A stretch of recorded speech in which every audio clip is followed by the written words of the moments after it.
Under the dim glow of a late afternoon sun in Austin, Texas, the sprawling campus of Tesla's Gigafactory buzzed with its usual energy. Machines hummed, workers moved with purpose, and the air carried the faint scent of metal and innovation. But today, something was different. A quiet tension rippled through the factory floor, one that would soon erupt into a moment that no one would forget. At the heart of this moment was a 9-year-old boy named Ethan Carter. Ethan was visually impaired, his world a canvas of sounds, textures, and the faint outlines of light that his condition allowed him to perceive. Despite his challenges, Ethan was a bundle of joy, with a laugh that could light up the darkest room and a curiosity that knew no bounds. His father, James Carter, had been a loyal Tesla employee for 6 years, working as a quality control specialist. James had always dreamed of bringing Ethan to the factory for a special Take Your Child to Work Day, a tradition Tesla encouraged to foster community among its workers. Ethan had been ecstatic when his father told him about the visit. He'd spent the previous night asking endless questions about electric cars, robots, and Elon Musk, whom he idolized after hearing his father speak of the visionary leader. James had even taught Ethan a few phrases to say if he got the chance to meet Musk, though he doubted such a meeting would happen. Still, Ethan practiced diligently, clutching his father's hand as they arrived at the Gigafactory that morning. The day started beautifully. James guided Ethan through the factory, describing the whirring machines and the sleek cars rolling off the assembly line. Ethan's small fingers traced the smooth edges of a Tesla Model Y, his face beaming with awe. "Dad, I can feel the future," he exclaimed, his voice echoing with innocent wonder. The other employees, many of whom knew James and had heard about Ethan, smiled warmly as they passed by, some even stopping to chat with the bright-eyed boy. But not everyone shared their warmth. Michael Reynolds, a mid-level manager known for his sharp tongue and lack of patience, had been watching from a distance. Reynolds had climbed the ranks at Tesla through sheer determination, but his ambition often came at the cost of empathy. He viewed the factory as a place of efficiency, not a playground for children, especially not a child who, in his eyes, was a distraction. When he saw Ethan fumbling slightly as he tried to navigate the busy floor, Reynolds rolled his eyes and muttered under his breath, "Great! A blind kid slowing us down. Just what we need." Unfortunately for Reynolds, his comment didn't go unheard. A nearby worker, Sarah, who had grown fond of Ethan during the morning, overheard the remark and felt her stomach churn. She glanced at Ethan, who was oblivious to the cruel words, and then at James, whose face had darkened with a mix of anger and hurt. Sarah knew she couldn't let this slide. She quietly excused herself and made her way to the administrative offices, determined to report the incident to someone who could make a difference. Meanwhile, Ethan's day continued. James, swallowing his anger, focused on making the experience magical for his son. They sat together during a lunch break, sharing a sandwich as Ethan peppered his father with more questions. "Do you think Mr. Musk would like me, Dad?" Ethan asked, his voice tinged with hope. James smiled, ruffling his hair. "Of course, buddy. He'd love your spirit."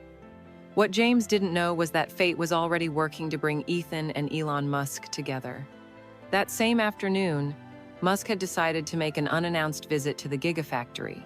He often did this to connect with his employees, believing that the best ideas came from the factory floor itself. Dressed in a simple black hoodie and jeans, Musk walked through the facility, chatting with workers and inspecting the production lines. It was during this walk that he noticed Ethan and James near the Model Y assembly area. Musk approached them with his characteristic curiosity. "Hey there," he said, his voice warm but direct. James stood up quickly, his heart racing. "Mr. Musk, this is my son, Ethan. He's been so excited to visit the factory." Ethan turned toward the sound of Musk's voice, his small face lighting up. "Mr. Musk? I'm Ethan. I love Tesla," he said, the words he'd practiced tumbling out in a rush. Musk crouched down to Ethan's level, a genuine smile spreading across his face. "Hi, Ethan. I hear you're a big fan. What do you like most about Tesla?" Ethan, unable to see Musk's expression but feeling the kindness in his tone, launched into an enthusiastic explanation about how electric cars were saving the planet. Musk listened intently, nodding and asking questions that made Ethan feel seen and heard. For James, watching his son interact with the man he admired so much was a moment of pure joy.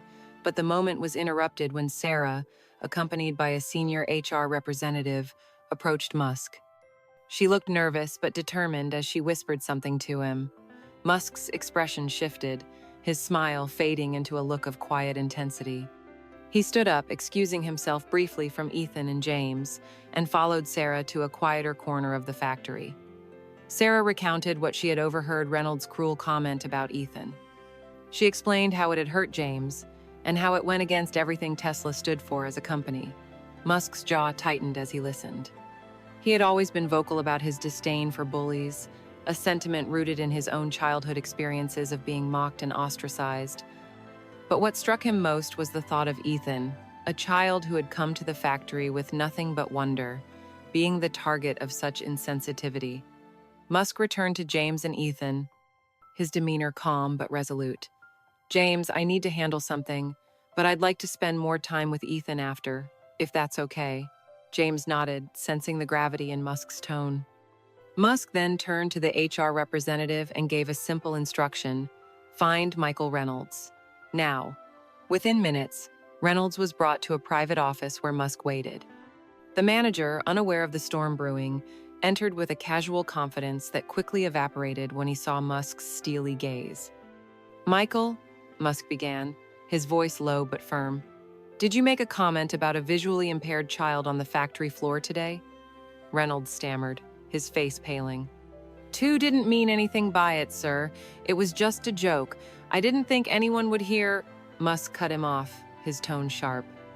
"A joke? Mocking a child who can't see, who came here to experience something special, is a joke to you?" Reynolds fell silent, realizing the depth of his mistake. Musk leaned forward, his voice steady but laced with emotion. "I was bullied as a kid. I know what it feels like to be made small, to be laughed at for things you can't control. I built this company to be a place where people can thrive, not where they're torn down. You crossed a line, Michael. You're done here." Reynolds tried to protest, but Musk raised a hand. "Pack your things. You're fired, effective immediately." The decision was final, and Reynolds left the office in stunned silence, his career at Tesla over in an instant. Word of the firing spread quickly through the factory, but Musk wasn't done. He returned to Ethan and James, who were now sitting near a break area. Musk knelt down again, his voice softer this time. "Ethan, I heard you had a tough moment today. I'm sorry for that. But I want you to know that you're welcome here, always. You've needed a little help to reach their own stars." Weeks passed, but the ripple of that night's events continued to spread through SpaceX and beyond. The story of Elon Musk's defense of young Liam went viral after a few employees, moved by what they had witnessed, shared their experience anonymously on social media. Major outlets picked up the story, headlines like, "Elon Musk fires exec after cruel remark about blind child at SpaceX event," and "A boy's touch, a CEO's heart, how kindness took the spotlight at SpaceX," flooded news feeds and hearts alike. Emily, overwhelmed by the attention, received letters and messages from parents around the world who had children with disabilities, each one grateful, hopeful, and inspired. She returned to work a week later to a quiet standing ovation from her department, flowers on her desk, and a handwritten note from Musk himself. "Let Liam know the stars are waiting." But Liam's story was only just beginning. A month after the event, Emily received an unexpected invitation. Liam had been selected to be part of a new SpaceX educational initiative called Project Polaris: Exploration for Every Child. Spearheaded personally by Musk, the program aimed to create immersive, accessible learning experiences for children with disabilities, tactile star charts for the visually impaired, sound map simulations of Mars, and virtual experiences with haptic feedback technology. It wasn't just about science, it was about imagination, inclusivity, and dignity. Liam was the first honorary ambassador. He was invited to the launch pad at Cape Canaveral to feel a rocket before it soared into orbit. Special gloves connected to vibration sensors let him sense the rumble of engines igniting. His face lit up as he exclaimed, "It's like holding a dragon's heart." At a small press event held during the launch, Musk introduced Liam with heartfelt sincerity. "People often think that space is only for the able-bodied, the geniuses, the elite," he said, "but space is for dreamers, and Liam is one of the biggest dreamers I've met."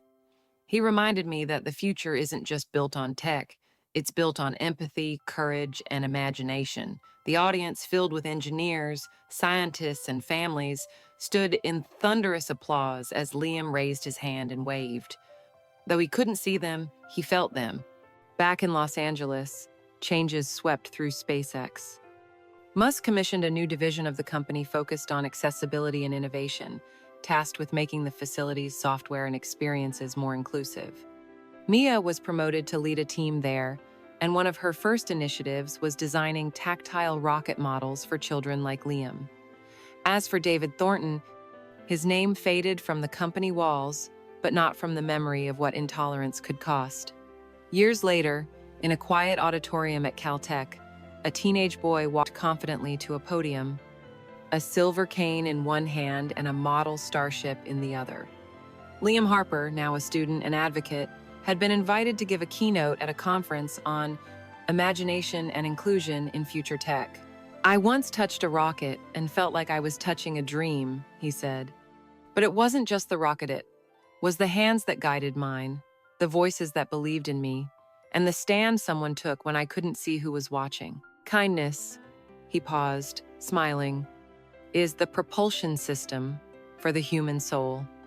In the front row, Elon Musk sat quietly, his eyes misty, his mind somewhere between Earth and stars.